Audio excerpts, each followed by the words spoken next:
Y ahora, para concluir esta segunda unidad, vamos a estudiar las reacciones en paralelo, que es el primer tipo de reacciones múltiples que vamos a estudiar. En la reacción en paralelo, A se descompone simultáneamente en R y en S. Siempre vamos a tener un producto deseado y un producto no deseado. Bueno, para que las analicemos así, vean que si los dos productos fueran deseados, ni siquiera nos interesa que sean en paralelo. Pero cuando tenemos un producto que debemos de obtener por sobre el otro, entonces ahí sí que las analizamos de esta forma. En este tipo de reacciones es muy importante obtener el producto deseado y disminuir cualquier cantidad del producto no deseado. Vean que el producto no deseado probablemente será un contaminante que tendremos que tratar y que nos puede elevar muchísimo el costo de producción de R. Entonces, así vamos a tener las reacciones múltiples. Para estas reacciones múltiples, vean que se descomponen en dos velocidades. Y estas dos ecuaciones de velocidad son R de R, que sería la derivada de CR con respecto al tiempo, igual a K1 sea a la A1. O R y RS, que sería K2 sea a la A2. En este tipo de reacciones no nos interesa tanto para hacer el diseño del reactor, el tiempo que va a estar dentro del reactor o el tamaño del reactor, sino que lo que más nos interesa es la distribución, obtener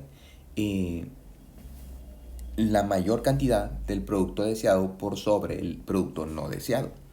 Entonces, para analizarlo, lo mejor es dividir RR sobre RS. Fíjense que ahí ya lo que tenemos es una relación entre las concentraciones de ambos productos y ya hemos eliminado el tiempo. Esto va a ser igual a K1, K2, CA a la A1 menos A2. De acuerdo a esto, si A1 es mayor que A2, fíjense que entonces podemos incrementar esta relación aumentando la concentración de A. Si A1 es menor que A2, podemos incrementar esta relación disminuyendo la concentración de A. Si A1 es igual a A2, entonces la concentración no ejerce ningún papel. Pero si quisiéramos incrementar dCr sobre dCs, siempre podemos trabajar con las constantes. Recuerden que las constantes son funciones de la temperatura, entonces habría que ver cómo incrementa o disminuye la relación Cr sobre Cs. Y también podríamos pensar en la utilización de catalizadores. Los catalizadores son muy específicos y nos podrían dirigir la reacción únicamente hacia uno de los productos. Aquí tenemos las posibilidades que A1 sea mayor que A2, que A1 sea menor que A2 o que A1 sea igual a 2. Lo que nos lleva a una regla de la cinética que nos dice que en las reacciones en paralelo la distribución de los productos se puede controlar con la concentración de los reactivos. Una concentración elevada de reactivo favorece la reacción de mayor orden, una baja a la de menor orden, y si la reacción es en el mismo orden, la concentración no tiene efecto sobre la distribución. Vean que ya sea que nuestro reactor sea en tandas o continuo, nosotros podemos hacer diferentes formas de mezclar los reactivos. Entonces, estas se conocen las formas de mezcla, los parámetros de mezcla también, y podemos obtener cualquier tipo de combinación de formas de mezcla. Por ejemplo, si queremos A y B altas, las añadimos dentro de nuestro reactor rápidamente, de forma que ambas concentraciones estén altas.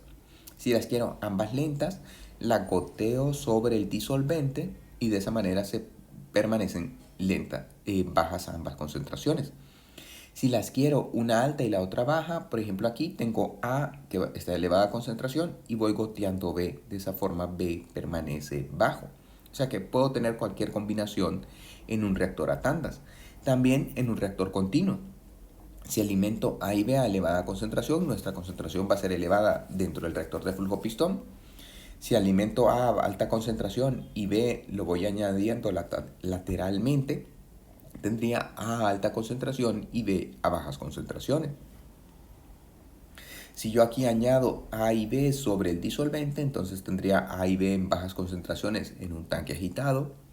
Aquí podría añadir A y B en elevadas concentraciones y las tendría muy elevadas en este reactor. Vean que irían disminuyendo las concentraciones conforme avanzamos en los reactores. Si yo aquí alimento A a elevada concentración y B lo voy añadiendo gota a gota, entonces tendría bajas concentraciones de B en todos los reactores, aunque claro, la de A iría disminuyendo en cada reactor.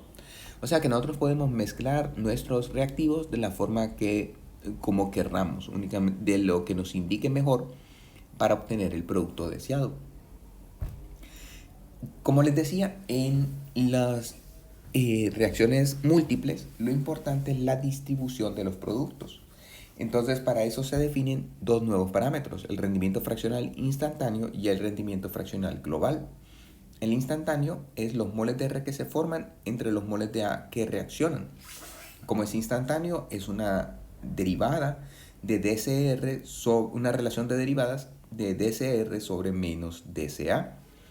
Mientras que el rendimiento fraccional global es todo el R formado sobre todo el A reaccionado, o sea que sería CRF sobre CA0 menos CAF. Noten que el rendimiento fraccional instantáneo viene muy bien para un reactor de flujo pistón, el rendimiento fraccional global muy bien para un reactor de tanque agitado. Sin embargo, nosotros podemos hacer relaciones. Por ejemplo, para calcular el rendimiento fraccional global en un tanque pistón sería este término y la integral del rendimiento fraccional global DCA, que nos quedaría de esta manera. Si queremos reaccionar el rendimiento fraccional global en un tanque agitado sería el rendimiento fraccional instantáneo evaluado en CAF. Entonces aquí sería para un tanque pistón, para un reactor pistón y aquí para un tanque agitado.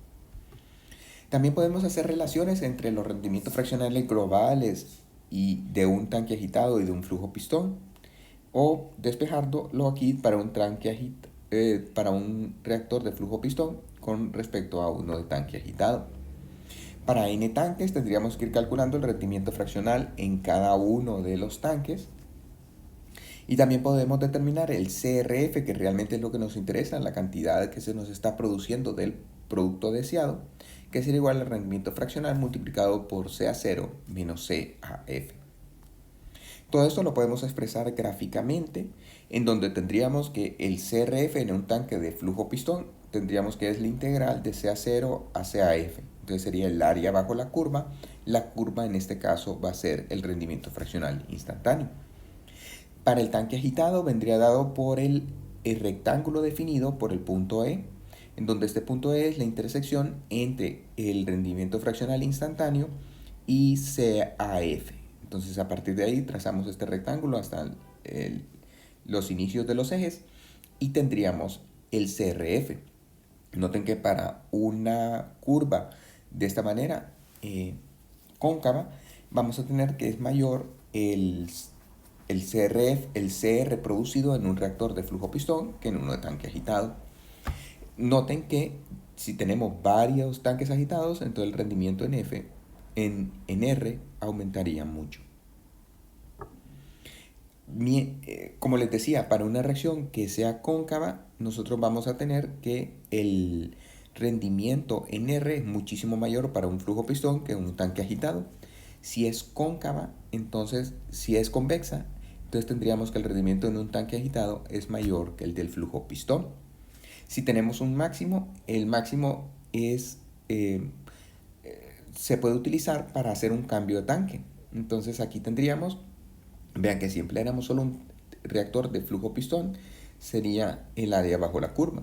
Si fuera un tanque agitado, sería el rectángulo definido por este punto de operación. Si empleamos los dos tanques, entonces toda esta parte de aquí, de este rectángulo, está como triángulo de aquí, vean que es un incremento en la producción de R. En algunos casos no se define el rendimiento, sino que lo que definimos, vean, es una selectividad, en donde la selectividad es la relación de los moles del producto no deseado sobre los moles del producto no deseado. Con esto hemos concluido la segunda unidad y les dejo para que realicen estos problemas. Aquí hay 12 problemas. Hoy voy a dejar abierto el foro para que las personas que tengan menos de 10 puntos seleccionen los problemas. Si ustedes tienen menos de 10 puntos, los pueden seleccionar hoy. Para mañana voy a permitir que los problemas que aún no hayan sido seleccionados los escoja cualquier persona.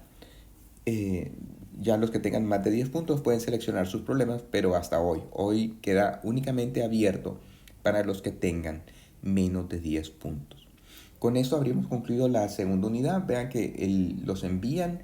El viernes yo se los voy a revisar y voy a poner también la fecha del examen para El foro lo voy a abrir para que elijan la fecha del examen mañana.